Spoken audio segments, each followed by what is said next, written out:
Hello दोस्तों, welcome back to the creepy show Hindi. और आज मैं आप सबके लिए लेके आया हूँ नेटफ्लिक्स पर रिलीज हुई एक स्पेनिश हॉरर थ्रिलर मूवी जिसका नाम 2 है।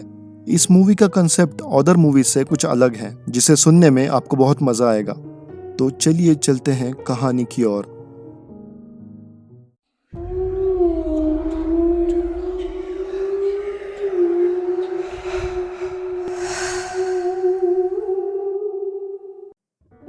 तो कहानी कुछ इस तरह से शुरू होती है, जहां हम दो नेकेड लोगों को एक बेड पर बेहोशी की हालत में देख पाते हैं। इनमें से लेडी का नाम सैरा था और आदमी का नाम डेविड था। अब कुछ समय बाद दोनों को होश आता है। यहाँ स्ट्रेंज बात ये थी कि ये दोनों एक दूसरे को बिल्कुल भी नहीं जानते थे, और इस नेकेड हालत में वो लोग कैसे आए और कहाँ से आए ये चीज उनको खुद समझ नहीं आ रही थी। अब सैरा अनजान इंसान को देखकर बेड से उठने की कोशिश करती है। तब सैरा और डेविड दोनों को दर्द होने लगता है। तब उनको रियलाइज होता है कि उनकी बॉडी को एक साथ जोड़ दिया गया है। अब ध्यान से देखने पर उनको पता चलता है कि उनका लोअर एब्डोमिनल एक दूसरे से स्टिच कर दिया गया था, यानी कि सिल दिया गया था। अब सारा फिर से पैनिक करती है और मूवमेंट्स करने की कोशिश करती है, लेकिन फिर से उन्हें जोर से दर्द होने लगता है। अब कुछ देर बाद वो दोनों शांत हो जाते हैं और यहाँ तक कैसे आए इस बात की कड़ियाँ जोड़ने की कोशिश करते हैं। अब डेविड सैरा से पूछता है कि लास्ट चीज उसे क्या याद है। तब वो बताती है कि वो अपने पति से मिलने जा रही थी और उसके बाद उसे कुछ भी याद नहीं। अब डेविड से पूछने पर वो भी बताता है कि वो एक डेट पर जाने वाला था और पता नहीं यहाँ कैसे आ गया। अब डेविड बताता है कि उन्हें पक्का कोई ड्रग वगैरह देकर यहाँ तक लाया गया होगा। अब डेविड अलग अलग ड्रग्स के नाम बताने लगता है। तब सैरा को उसी पर शक होने लगता है कि वो सही इंसान नहीं है और शायद वही ये सब कर रहा होगा। तब डेविड उसे बताता है कि उसे अगर कुछ गलत करना होता तो और भी तरीके थे, वो खुद को सैरा के साथ स्टिच क्यों करता। अब आगे दोनों एक दूसरे को अपने अपने बारे में बताने लगते हैं, ये सोचकर कि कुछ तो कॉमन होगा जिसकी वजह से वो दोनों यहाँ पर थे। पर दोनों के बीच में स्ट्रेंजली कुछ भी कॉमन नहीं था।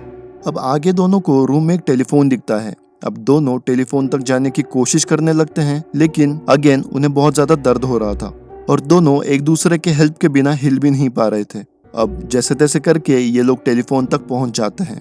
अब आगे उनको पता चलता है कि टेलीफोन से कॉल नहीं हो सकती क्योंकि टेलीफोन तो डेड था। अब दोनों निराश हो जाते हैं। अब ये दोनों एक कबर्ड खोलते हैं जिसमें उन्हें स्ट्रेंजली 2 बाइबल्स मिलती है। उन्हीं बाइबल में से एक बाइबल में उन्हें एक फोटो मिलती है जिस पर रीटा नाम लिखा था। अब ये दोनों रीटा को नहीं जानते थे, पर यहाँ सैरा एक चीज नोटिस करती है कि फोटो में रीटा के जो इयररिंग्स थे और सैरा के जो इयररिंग्स थे वो सेम थे, जो कि थोड़ा स्ट्रेंज था।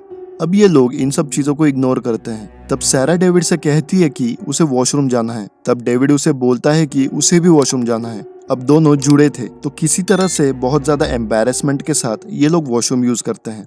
अब ये सब चल रहा था, तब अचानक से कुछ देर के लिए लाइट चली जाती है और लाइट आने के बाद ये दोनों नोटिस करते हैं कि किसी ने उनके लिए पेन किलर छोड़ी थी, जो कि स्ट्रेंजली पहले नहीं थी। अब डेविड ये पेन किलर सैरा को दे देता है।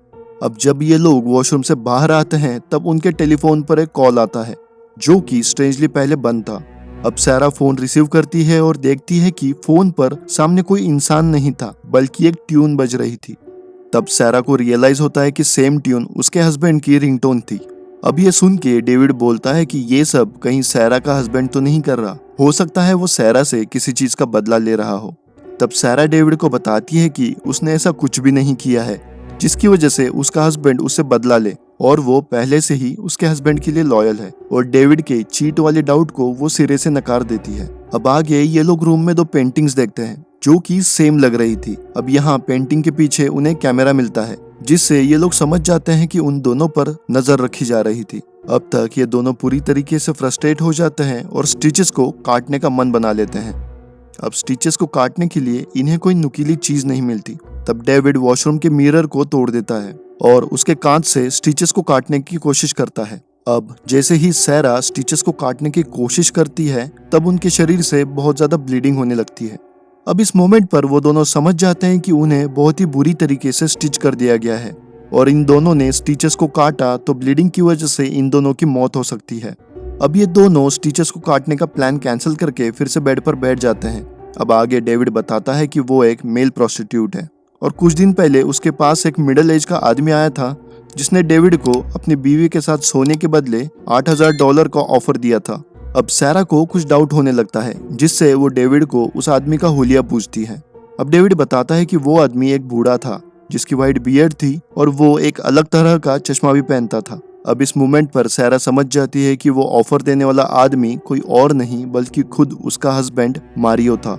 अब सैरा एकदम से डेविड पर नाराज हो जाती है और मूवमेंट करने लगती है। वो इस सबका जिम्मेदार डेविड को मान रही थी क्योंकि उसने ऐसा घटिया ऑफर एक्सेप्ट किया।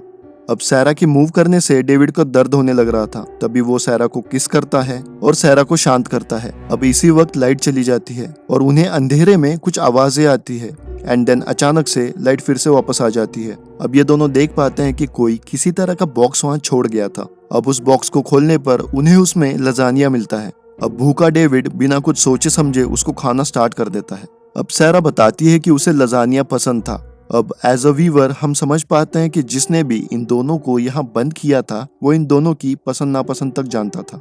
अब आगे अचानक से टेलीफोन फिर से रिंग करता है और सैरा उसे उठाती है। अब फोन पर सामने वाला आदमी सैरा से पूछता है कि क्या वो दोनों रूम एंजॉय कर रहे हैं। अब डेविड सैरा से फोन लेता है और उस आदमी को बहुत ज्यादा गालियां देने लगता है, जिसके बाद फोन कट हो जाता है। अब सैरा डेविड को बताती है कि फोन पर जो आदमी बोल रहा था वो उसके हस्बैंड की आवाज नहीं थी। अब फिर से सैरा पैनिक करने लगती है और डेविड उसे चुप कराने के लिए किस करता है। अब यहाँ हम लोग एक चीज नोटिस करते हैं कि जब भी वो लोग किस करते लाइट चली जाती। अब दोनों एक दूसरे के साथ इंटीमेट हो जाते हैं। तभी हम एक आदमी को उस रूम में एंटर करते हुए देख पाते हैं जिसकी गर्दन पर 2 लिखा था। अब ये आदमी इन दोनों को इंटीमेट होते रोकना चाहता था और वो उन्हें रोकने कहता है। तभी डेविड उस आदमी को लात मार देता है। अब गिरते हुए उस आदमी के सर पर चोट आ जाती है, जिससे उस आदमी की मौत वहीं हो जाती है। अब डेविड यहाँ सैरा को बताता है कि इसी इंसान ने उसे वो ऑफर दिया था। तब सैरा उसे बताती है कि ये आदमी उसके पति की तरह दिख तो रहा है पर ये उसका पति नहीं है, बल्कि उस इंसान ने सैरा के पति का सिर्फ गेटअप लिया था। अब दोनों रूम से निकलने की कोशिश करते हैं। तब उनको वहां पर एक खिड़की मिलती है और उनको लगता है कि उन्हें बाहर निकलने का रास्ता मिल गया, पर बाद में उन्हें पता चलता है कि वो बस एक पेंटिंग थी। अब ये लोग दरवाजा तोड़कर बाहर निकलते हैं और ऐसे रूम में पहुंचते हैं जिसके अंदर बहुत सारे जानवरों को, खासकर कुत्तों को कैद किया हुआ था। अब यहाँ स्ट्रेंज बात ये थी कि इन सभी जानवरों को एक साथ स्टिच कर दिया गया था। अब ये दोनों आगे बढ़ते हैं और उन्हें वहाँ सैरा के हस्बैंड मारियो की लाश मिलती है। अब यहाँ हम लोग समझ पाते हैं कि उस इंसान ने मारियो को मारकर उसका गेटअप लिया था। अब आगे इन दोनों को रूम में बहुत सारे पेपर कटिंग्स मिलते हैं जिसमें 2 बच्चों के एक साथ जुड़े होने की बहुत सारी न्यूज थी और ये दोनों बच्चे अपोजिट जेंडर के थे।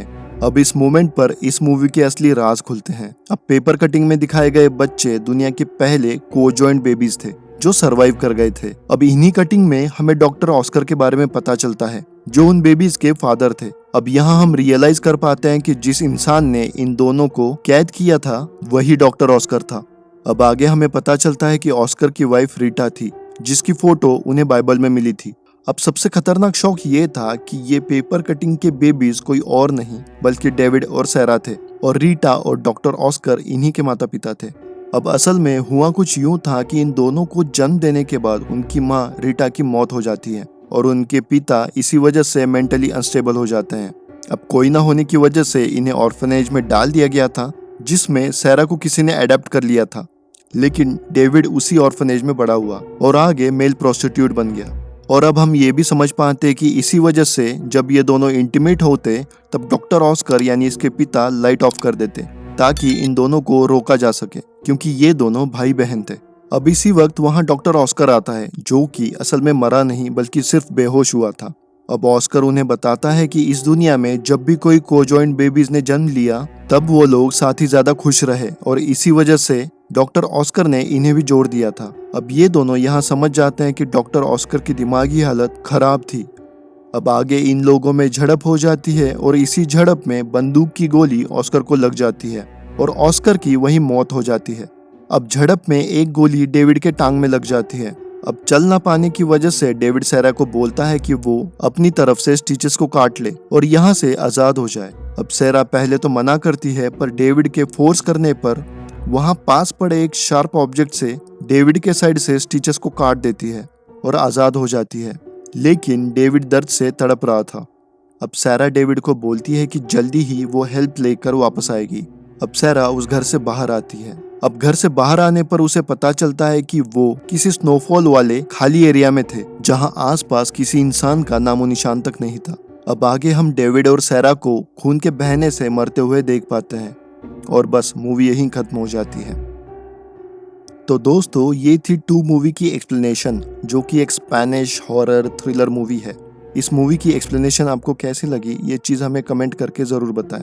और अगर वीडियो अच्छी लगी हो तो लाइक करें और प्लीज़ चैनल को सब्सक्राइब करें, जिससे हम ऐसे ही वीडियोस आपके लिए ला सकें। धन्यवाद।